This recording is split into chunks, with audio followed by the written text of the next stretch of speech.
Hi, my name is Jeff H. Sipe, and I have over 10 years of recruiting experience, including 5 years at Google. In this video, we're going to cover what to do when you don't know the answer to an interview question. So we're really going to talk about what you do to unstick your brain, and then the couple of scenarios that, hey, I just can't get unstuck, I'm trapped, and by the way, we have all been there. We've been sitting in the interview and our brain just stops. And so there are a few tips and tricks to get you past this panic step. The number one item is you always want to start with practice. And once you practice, especially with someone else who's going to ask you these tricky questions, that's always a great starting point. If you like my content, please like. If you have any comments, please comment below. And if you like my overall content, please subscribe. Step one, breathe. And I've mentioned this in some of my other videos, but you really need to take a deep breath and just slow down for a second. Breathing will relax your body and allow your brain to focus. It sounds really simplistic, but it's a really critical step. Step two, restate and or rephrase the interview question. Saying it out loud actually triggers your brain to start thinking about it and processing it in the right way. So you have to restate it, and you may rephrase it in the words that work best for you, but saying it out loud, sometimes it snaps something into place, so you have to take this step. Secondly, restating, rephrasing, it might mean that the interviewer gives you just a little bit more information, a little bit more guidance, and that allows you to unstick as well. Step three, write down the question.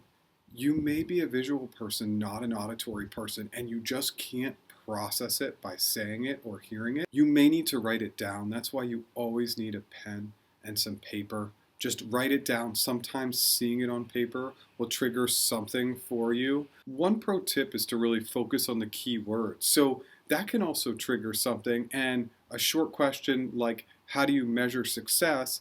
If you write it down, measure and success start jumping off the page, and then it just gives you a pathway to answer the question. Step four is to ask your interviewer to restate or rephrase the question. This might have happened in the first three steps, but if it didn't happen and your brain is still trying to process, say, hey Jane, it's a great question. I just think I need to hear it one more time. Again, writing it down, and sometimes Jane will change her words or add more context, so that will also be valuable to unstick your brain.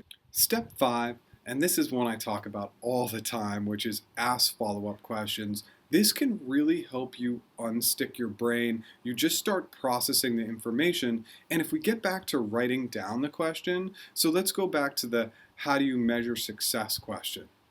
If you're writing it down, I think the words measure and success would really jump off the page for you. And then you start to think about, okay, if we're talking about measurement, are we talking about customer adoption? Are we talking about customer usage? Are we talking about just revenue or money? And as we talk about success, is it metrics? Is it timeline? Is it staying within budget? What does success really mean? And again, you're asking these great follow-up questions, but also writing it down can really trigger it in the words. Step six, take your time. Again, another concept that I've talked about a lot. Typically, the fast answers are not as good as the answers where people take their time. So just slow down and don't ask for time. Just tell your interviewer, I'm going to take a minute to think about that and process the information and come up with an answer for you.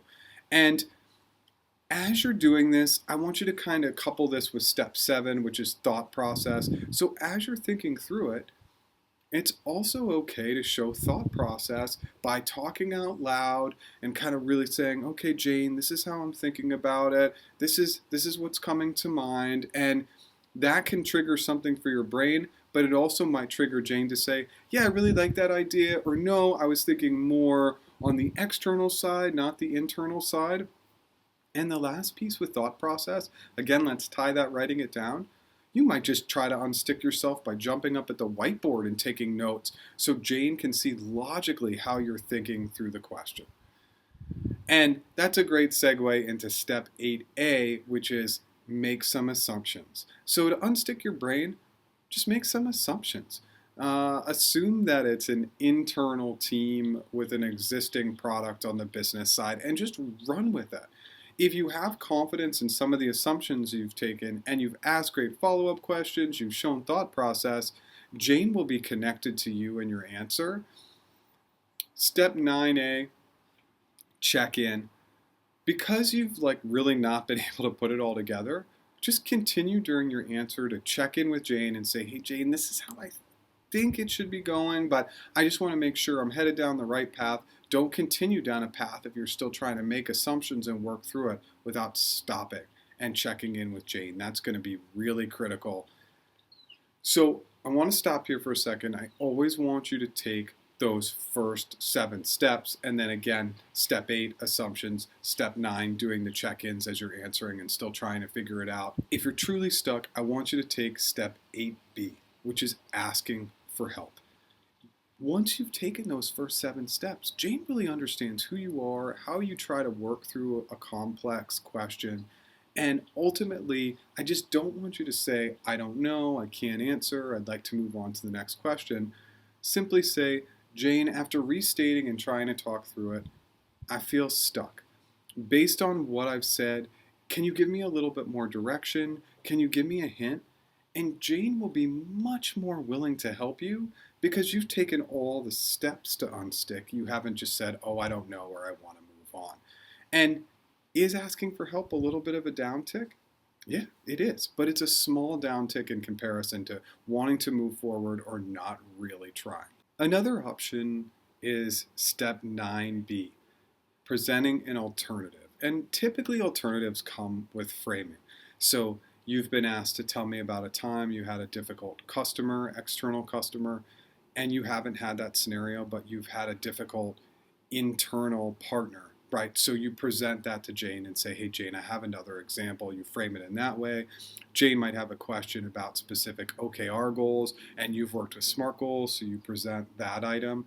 So just presenting an alternative is okay. And then the last resort, the last alternative is to say, I've never utilized X or a similar technology, but I'm really excited to learn.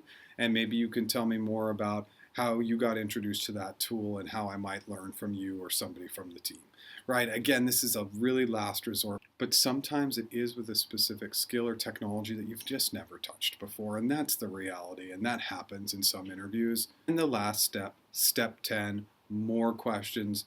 This is going to happen whatever path you take. You always want to end with questions, especially a question where you didn't really know the answer and you had to work your way through it. You're going to check in and make sure that you were succinct and you provided all the information that was necessary. You're also going to just add specificity. So what you talked about, ask really specific follow-up questions because that might trigger something for Jane and she wants to talk a little bit more about that subject, and or you can provide more clarity on that subject for her. The number 1 item here is don't talk in circles. Don't pretend like you're answering the question when you're not. I interviewed a lot of recruiters in my time, especially at Google, and I would ask a very complex question. And a lot of them tried to talk around it.